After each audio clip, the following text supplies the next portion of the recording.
Olá, tudo bem? Seja aqui bem-vindo ao meu canal. Bom, nós vamos continuar aqui a revista, do terceiro trimestre de 2023 e agora nós vamos aqui estudar a lição de número 5, que tem por título a dessacralização da vida no ventre materno. Vamos aqui ao nosso texto áureo, que se encontra em Lucas capítulo 1, versículo de número 31, que diz assim: E eis que em teu ventre conceberás e darás à luz um filho, e por-lhe-ás o nome de Jesus.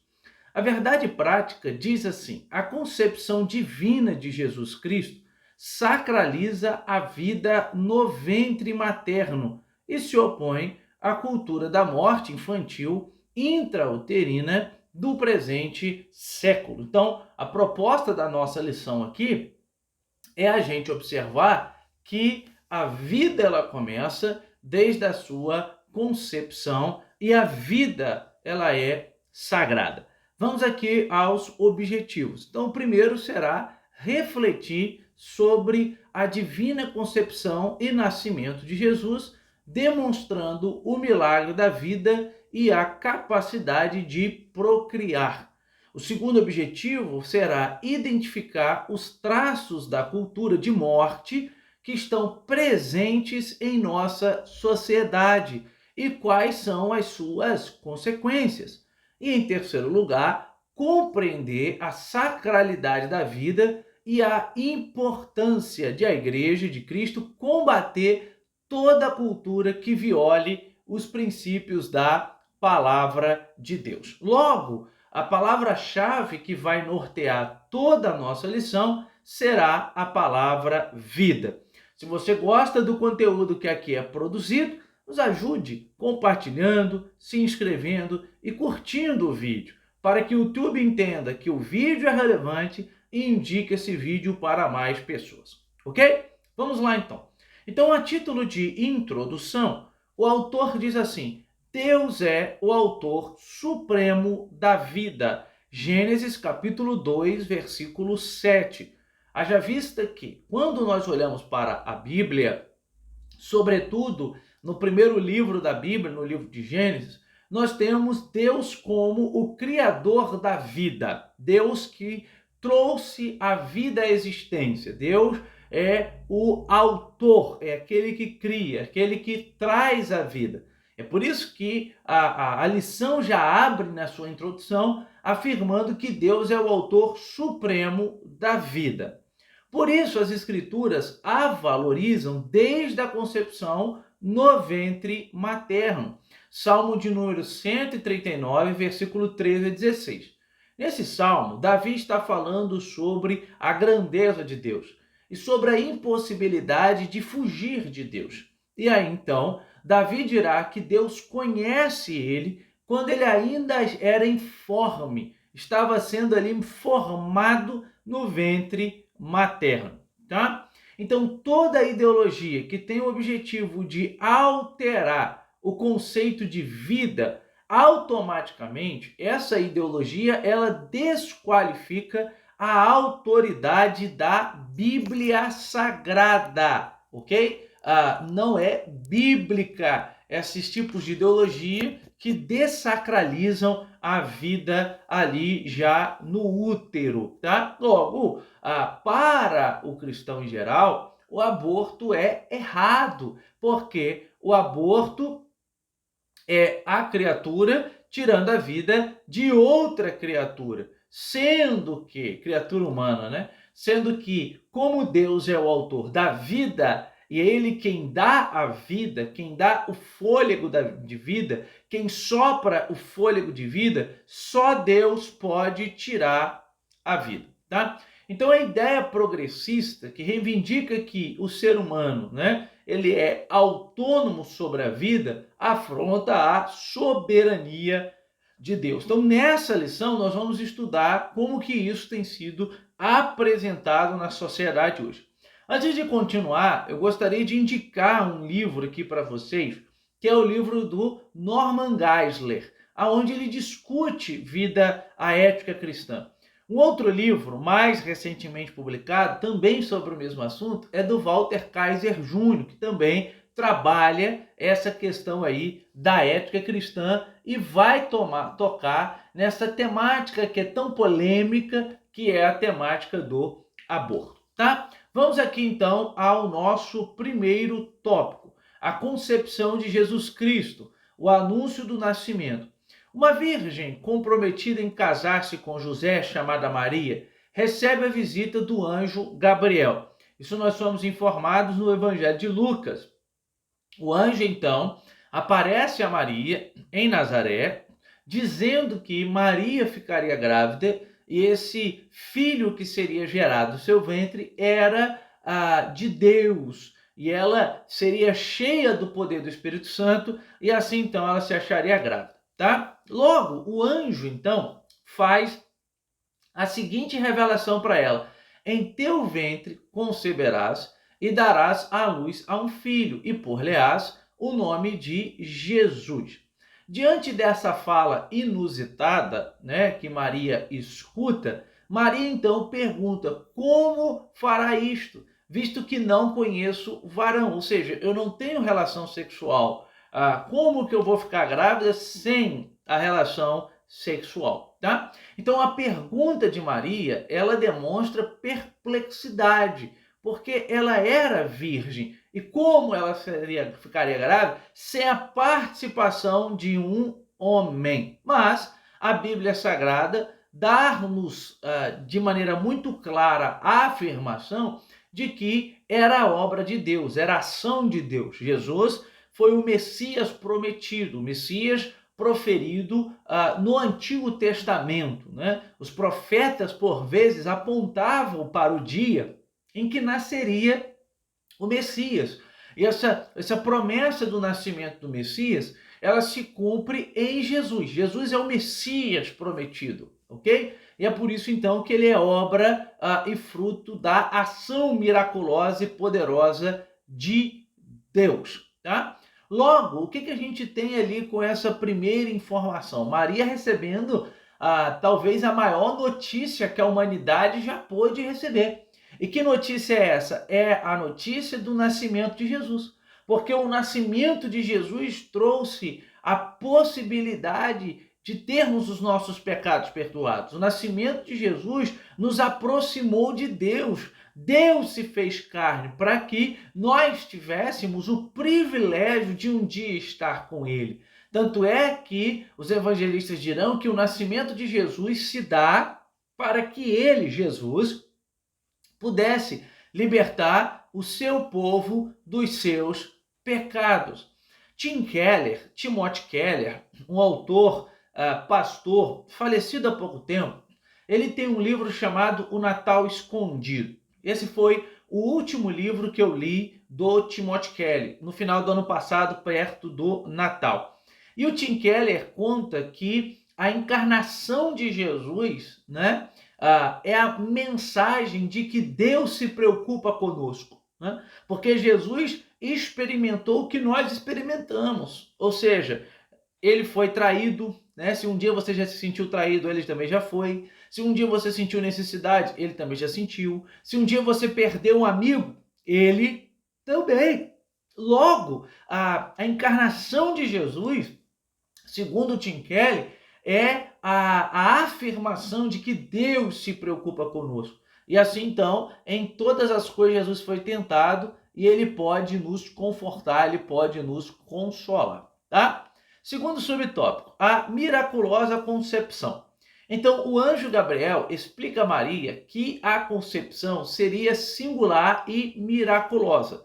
O Espírito de Deus desceria sobre ela, tá? A jovem não pediu sinal algum, isso é interessante, né? Quando a gente olha para o Antigo Testamento, a gente vê alguns personagens pedindo sinais a Deus para confirmar que era Deus mesmo. Por exemplo, Gideão pede o sinal da lã, por exemplo, para confirmar que era de fato Deus. Mas Maria não pede absolutamente sinal nenhum, tá? A outra informação que a gente também encontra no texto é que ele comunica a Maria que Isabel, ela também está grávida. Isabel era prima de Maria e Isabel já estava avançada em idade. Isso aparece em Lucas capítulo 1, versículo de número 36.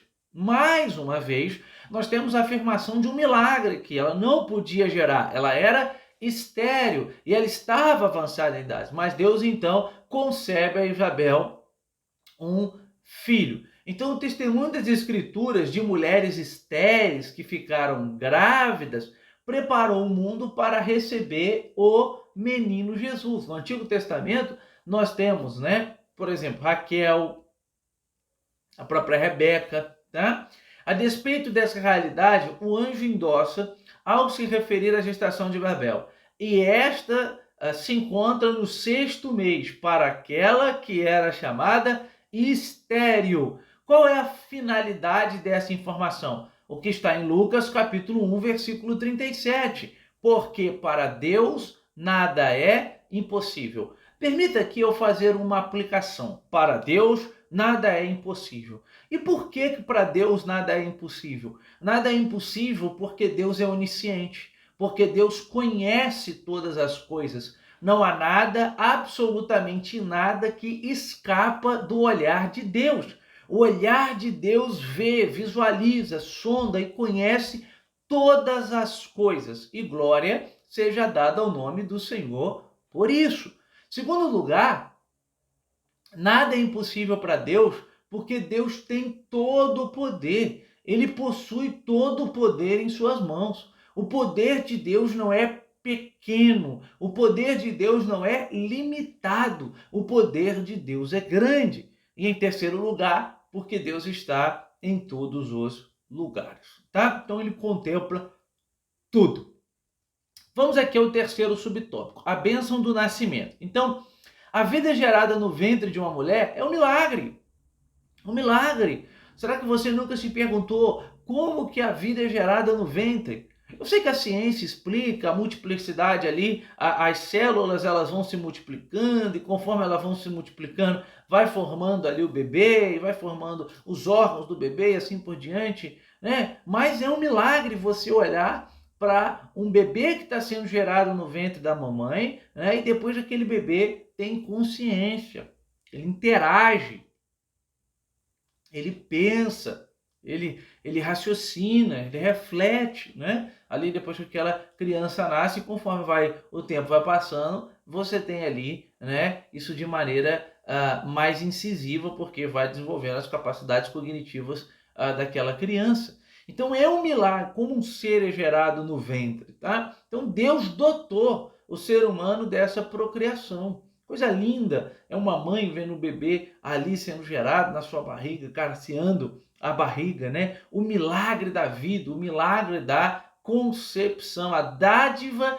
que Deus deu de gerar. Por isso, o nascimento de filhos, ele é visto pela Bíblia Sagrada, no Salmo 127, versículo 3, como recompensa divina, como dádiva, como bênção de Deus. E é assim que a gente precisa encarar, tá? Contudo, sem o dom da fertilidade, um ventre estéril é um obstáculo para gerar, porque não tem como. Assim, a relevância da gestação e a sacralidade no ventre materno, tá? São endossadas quando a Bíblia registra a gravidez miraculosa de Maria e de sua prima Isabel. Isabel trouxe ao mundo João Batista, o famoso profeta, que teve por objetivo pregar ali o caminho, né? Anunciar o caminho para a vinda do Messias, tá? E Maria, que gerou no seu ventre Jesus Cristo, o Salvador, o Pai da eternidade, o Príncipe da paz, o Filho de Deus. Ok? Vamos aqui então ao tópico de número 2, a cultura da morte, o projeto ideológico. Então a cultura da morte é um conjunto de ideias que visa o quê? Modificar o conceito bíblico da vida. Fica-se uma discussão hoje na sociedade, principalmente em virtude de certas ideologias, de certos ensinamentos, quando começa a vida, né? Há pouco tempo atrás eu vi uma reportagem, né, na verdade entrevistas, onde o entrevistador ele perguntava às pessoas: você pode assinar aqui uma petição, né, contra a morte das araras azuis? E aí a pessoa lá assinava: não, a gente não pode matar as araras, está errado. Não assinava. Depois, logo em seguida, ele dizia: eu tenho uma outra petição aqui contra o aborto, você pode assinar também? E pasmem se quiser, uma maioria, né? Eu acredito que até uma ou outra pessoa deve ter assinado contra o aborto, mas no vídeo que ele mostrou, só mostrou pessoas que não assinaram. Então a grande maioria disse: não, contra o aborto eu não posso falar nada, né? Eu sou a favor do aborto. Então olha só a incoerência da sociedade. Um animal irracional, como uma arara, não estou fazendo defesa e apologia de morte de arara, estou dizendo que tem mais valor do que a vida. E aí fica aquela discussão: quando que começa a vida? E aí alguns dos defensores do aborto dizem: não, a vida começa a partir de determinada semana, começa a partir de determinado mês, e não considera que a fecundação ali já é uma vida em desenvolvimento.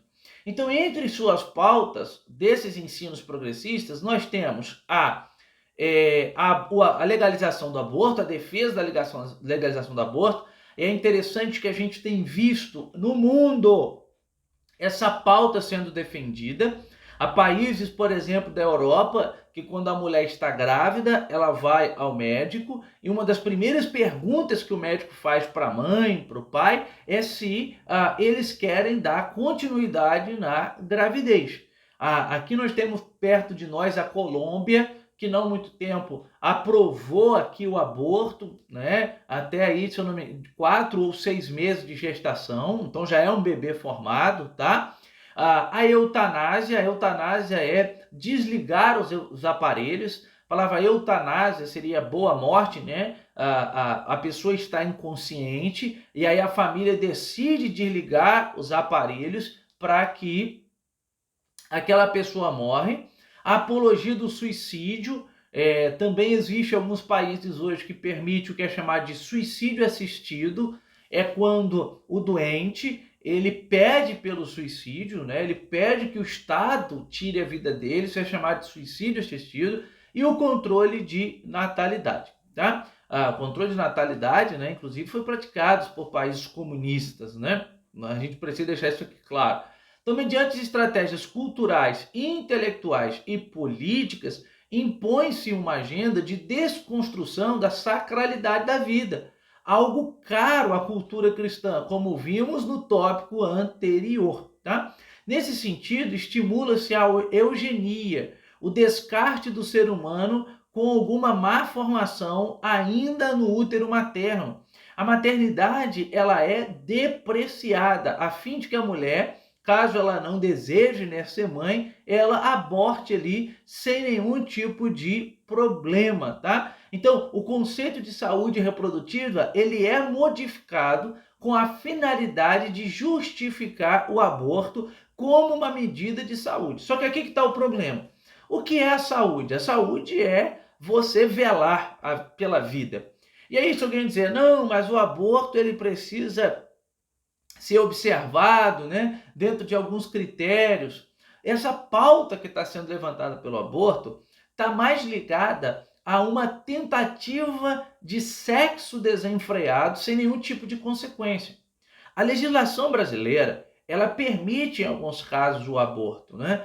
Por exemplo, fetos anencefalos, estupro, ou quando representa risco para a mãe. A legislação permite. Porém, essa pauta ideológica que tem sido implantada, ela quer que o aborto seja permitido fora desses casos. Ou seja, a mulher engravida e ela decide não ter a criança e ela pede pelo aborto. E geralmente a lógica que é levantada aqui é o seguinte: não, porque as mulheres pobres fazem aborto clandestino e isso pode representar um risco à saúde da mãe, então a gente tem que legalizar, né? Só que isso, na minha opinião, é uma dessacralização da vida. E por quê? Porque é muito melhor investir em conscientização. O que está por trás da agenda é a não responsabilização, né? Então, se uma pessoa ela deseja ter relação sexual com uma outra pessoa, né? Um homem ali com uma mulher, e há ali, né, a gravidez, ou seja, ocorre, a mulher se encontra grávida, é fruto daquela ação que ela desejou ter livremente, né? Imaginando que seja livre, é fruto da ação. Por que ela não usou o preservativo? Por que ela não usou a pílula, né, para evitar a gravidez? Né? Não, mas eu não uso proteção nenhuma, acabo engravidando e agora eu resolvo tirando? Não vai resolver, não vai resolver. Ah, mas o método contraceptivo ele falhou. É um risco. A vida é feita de risco. O método pode falhar, sim, pode falhar, né? Não queria engravidar, engravidou, mas é um risco, né? Uma vez que assume a possibilidade da relação sexual, assume o risco da gravidez, tá? Então, a pauta que está por trás aqui é a não responsabilização dos atos. É isso que está por trás, né? E a gente tem que tomar cuidado, senão a vida é desacralizada, é tida como banal, como eu disse no começo, aonde a arara azul ou qualquer tipo de animal próximo à extinção é mais importante do que a vida no ventre materno, tá? Então fica essa discussão, até onde é vida? Bom, o coraçãozinho ele começa a bater muito cedo. Ele é formado por volta dos 17 dias, ele começa a bater com 21 dias. Tá? Logo, você sabe, se você pesquisar, a maioria das mulheres, quando descobre a gravidez, elas descobrem a gravidez depois de 21 dias de gestação. Geralmente, menstruação atrasa, aí que elas vão descobrir, né? Geralmente depois da terceira semana, geralmente, tá? É onde a maioria das mulheres descobre. Então, quando vem a abortar, ali na quarta semana, na quinta semana, já é um coração batendo. Já é um coração batendo, tá?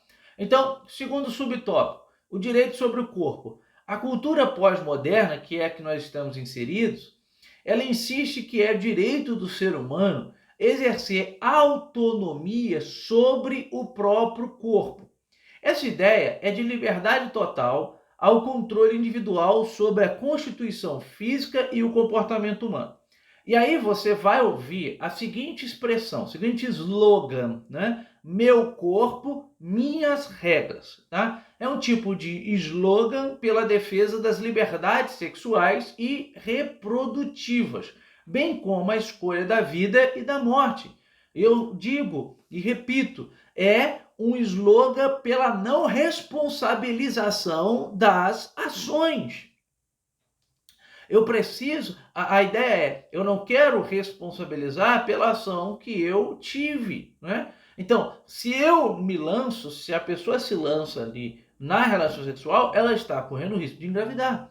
Só que você precisa ter consciência que para o cristianismo, o meu corpo não pertence a mim mesmo. Paulo desenvolve muito isso bem, aonde a gente pode chamar de a teologia do corpo em Paulo. Isso está sobretudo em 1 Coríntios, mas ao longo de suas cartas o apóstolo Paulo discute isso. Por exemplo, no capítulo 6 de 1 Coríntios, alguns homens estavam defendendo a relação sexual com prostitutas, dizendo que o que eles praticavam no corpo não era um problema, né? Fora do corpo não era um problema. E aí Paulo diz, não, vocês estão errados, o corpo de vocês é templo do Espírito Santo. Paulo, inclusive, diz, vocês têm que ter prazer e querer a sua esposa, e a esposa o marido. O corpo do marido é da esposa e da esposa é do marido, e não de um terceiro ou de uma terceira, como os homens de Corinto estavam defendendo ali. E Paulo então faz uma teologia do corpo. O corpo pertence a Deus a partir do momento que nós somos criaturas de Deus.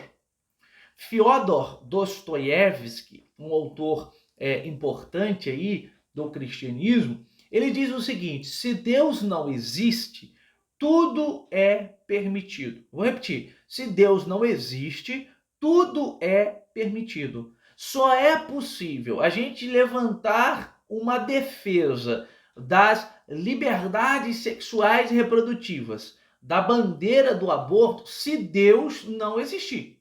Olha o que Dostoiévski está dizendo. Se ele não existir, não existe moral absoluta. Não existe padrão moral que estabeleça o que é certo e o que é errado. Logo, tudo é permitido. Agora, se acreditamos, cremos e confiamos de que Deus existe, logo, tudo não é permitido. E o aborto não é, porque o aborto incide naquilo que se encontra em Êxodo, capítulo 20. Não matarás. O homem não tem esse direito, tá? Então, a crítica aqui é essa, ok?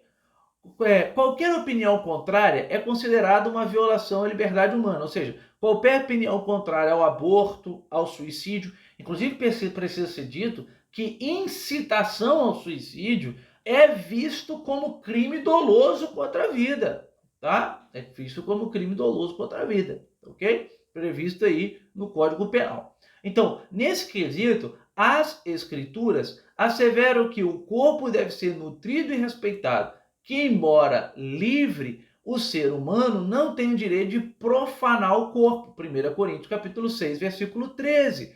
E que a vida só tem sentido quando está sob o domínio de Cristo, tá? Bom, subtópico 3, a prática do aborto. O aborto é a interrupção do nascimento por meio da morte do embrião ou do feto. É o ato de descontinuar a gestação do ser vivo, tá? Isso é aborto, tá? Nós não estamos falando aqui, fique claro isso, de abortos espontâneos, né? Que pode acontecer, às vezes a mulher pode acabar perdendo o bebê, perdendo a criança, né? Isso é um aborto espontâneo, não é isso que nós estamos dizendo. Nós estamos falando aqui do aborto que acontece quando há essa interrupção aí da gestação, né, de maneira proposital, né, de medicamento, por meio de uma clínica, de maneira proposital, tá? E não espontânea. O termo gestação vem do latim gestatione e se refere ao tempo em que o embrião fica no útero, desde a concepção até o nascimento.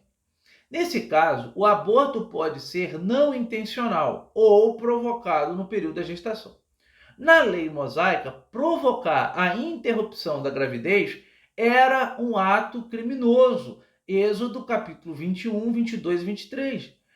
Já ali no começo da igreja, já havia discussão na Didaquê, que foi um documento, né, ali do século II, do começo do século II, como uma espécie de estatuto da igreja para decidir sobre alguns assuntos, já proíbe o aborto. Tá? Então, no sexto mandamento, o homem é proibido de matar.